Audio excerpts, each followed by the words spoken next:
মতি, মতি, একটু এদিকে আয় মতি।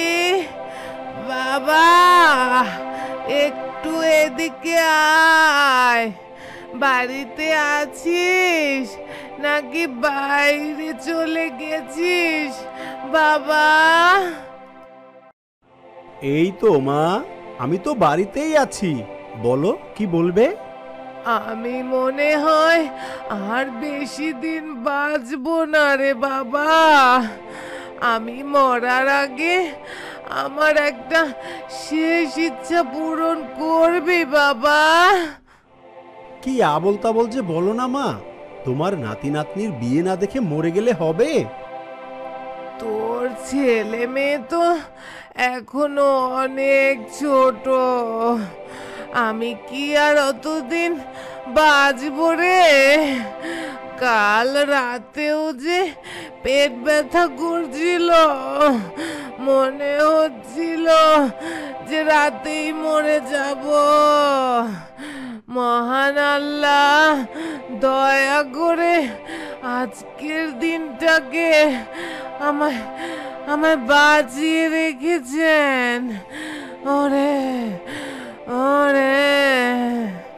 মা, তোমার বয়স হয়েছে।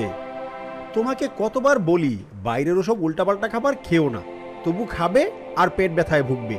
দাঁড়াও, ডাক্তার ডেকে এনে তোমাকে ওষুধ খাইয়ে দিচ্ছি, দেখবে পেট ব্যথা ভালো হয়ে যাবে। ও, তার মানে তুই তোর মায়ের কথার কোনো গুরুত্ব দিচ্ছিস না, তাই তো? আমি মরে গেলে বুঝবি মা কি ছিল। আরে আরে, খাবো না, খাবো না আমি তোর এসব ওষুধ। আমি এবার নিশ্চিত যে এই পেটে ব্যথাই আমার মরণের পেট ব্যথা রে। এসব ওষুধ আমি আর খাবো না, খাবো না। আচ্ছা মা, তুমিই বলো তুমি কি চাও? আমার শেষ ইচ্ছা হিসেবে আমি আমি চাই আমার গ্রামের মোকলেসের দোকানের মিষ্টি খেতে। ছোটবেলায় কত খেতাম ওই দোকানের মিষ্টি। এখনো মনে হলে জিভে জল আসে রে বাবা। সে তো অনেক আগের কথা মা, এখন ওই দোকান আছে কিনা কে জানে। কেন কেন থাকবে না?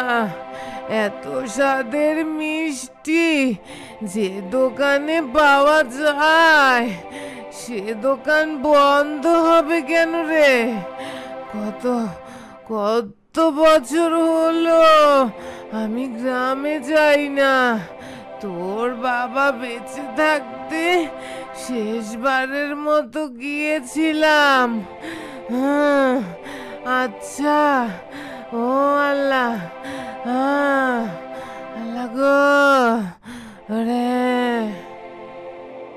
আচ্ছা আচ্ছা, ঠিক আছে মা, আমি দেখছি কি করা যায়।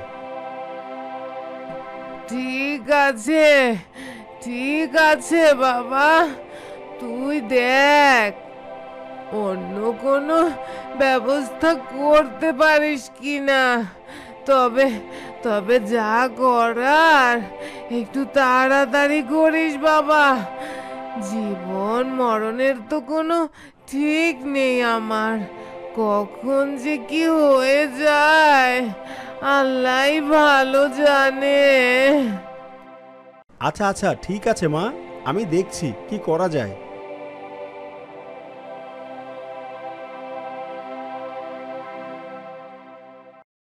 কি হলো তোমার?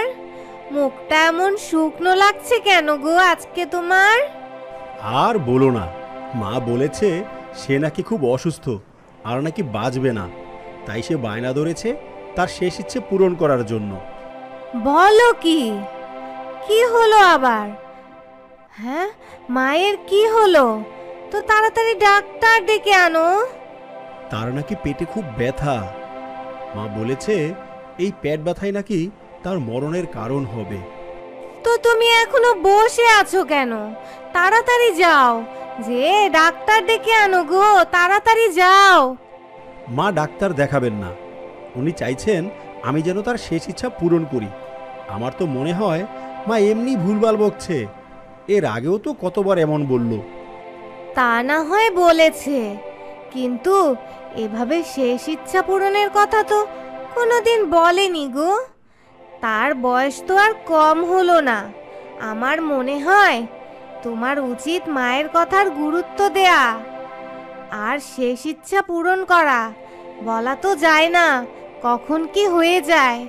কি হয়েছে দাদির? দাদির কোন ইচ্ছের কথা তোমরা বলছো?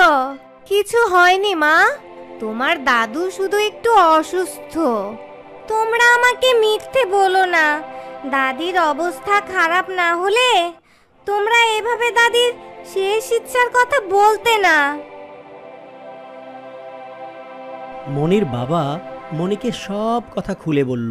বুঝেছি, তুমি কোনো চিন্তা করো না।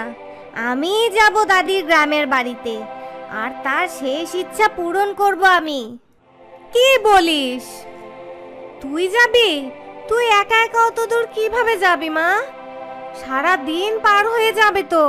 আর তাছাড়া অচেনা অজানা জায়গা, রাস্তাঘাট কিছু চিনিস না, তুই কি করে যাবি মা?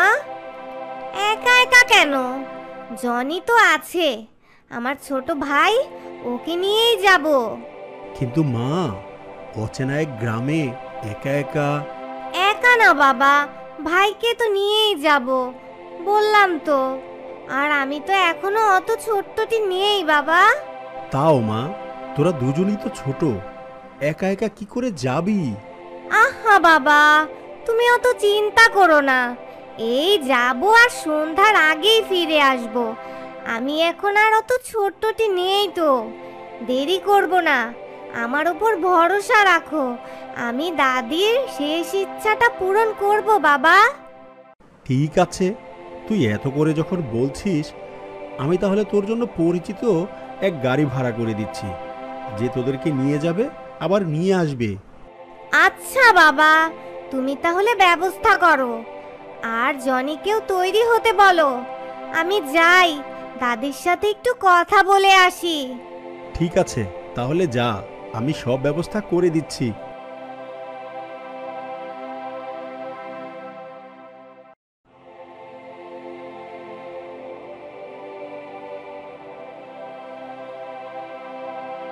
মনি, তুই এসেছিস দাদু? দাদু ভাই, তুই এসেছিস?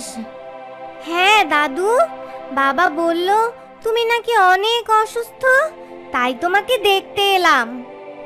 ভুল বলেনি, আমি মনে হয় না আর বেশিক্ষণ বাঁচবো। অনেক অনেক শখ ছিল তোর বিয়েটা দেখে যাওয়ার, কিন্তু তুই তো এখনো অনেক ছোট রে দাদু ভাই। আমি অত ছোট না দাদি, তোমার প্রিয় মিষ্টি জনিকে সাথে নিয়ে আমিই আনবো। তুমি আর কয়েক বছর বেঁচে থাকো, তাহলেই তো আমার বিয়েটা দেখে যেতে পারবে দাদি। কিন্তু এত সময় তো আমার হাতে নেই রে দাদু ভাই। মনি, তৈরি হয়ে বাইরে আয়, তাড়াতাড়ি। আসছি বাবা।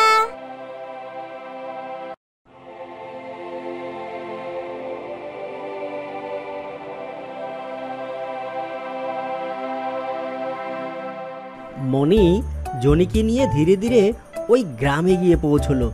সেখানে গিয়েই সে ওই মিষ্টির দোকানের খোঁজ করলো। না না, এ নামের কোনো দোকান তো আমি চিনি না। কোথাও তো পেলাম না। আসলে কি মোকলেস নামে কোনো লোক মিষ্টি বানাতো এখানে? কে মোকলেশ চাচা?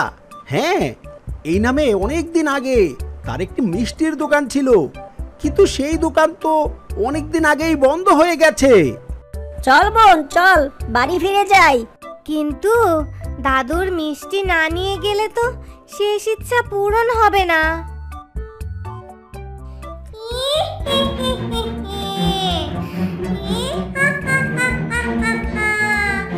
এত ছোট ছোট বাচ্চা, আমি তো এখনই তোদের খাবো রে।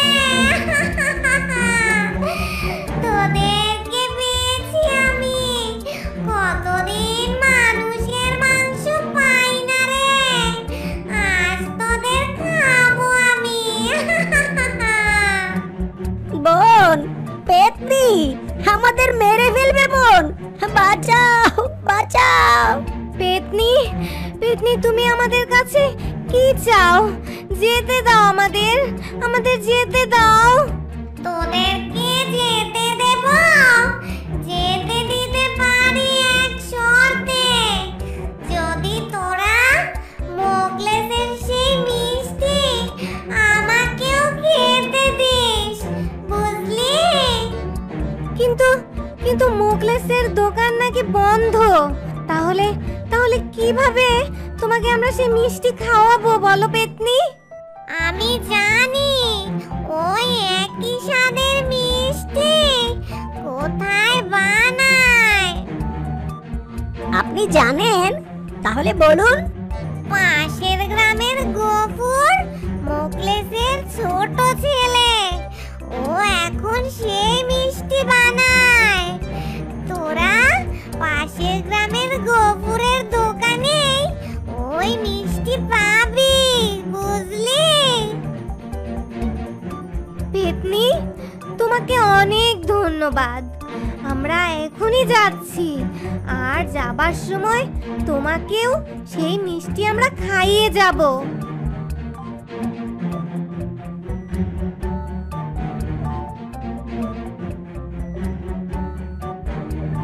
ওরা দুই ভাই বোন তখন পাশের গ্রামের গফুর মিয়ার দোকানে গিয়ে মিষ্টি কিনে নেয়।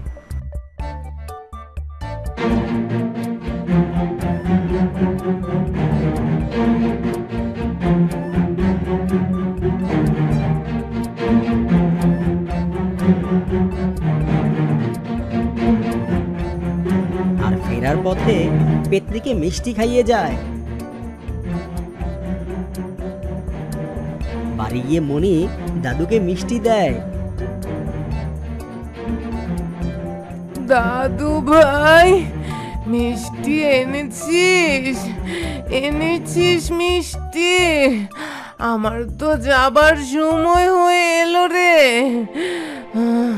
দে দে দাদু ভাই, দে, আমি মিষ্টি খাই, দে।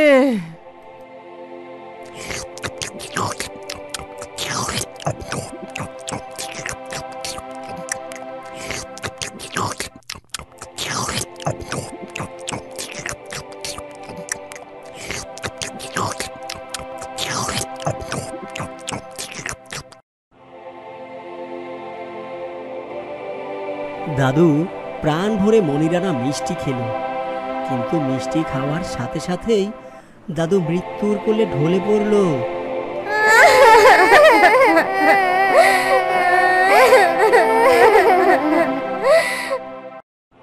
ইয়া আল্লাহ, সবার মনের কথা তুমি জানো। যাক, তাও তোমার শুকরিয়া যে আমি আমার বাবার শেষ ইচ্ছেটা পূরণ করতে পেরেছি।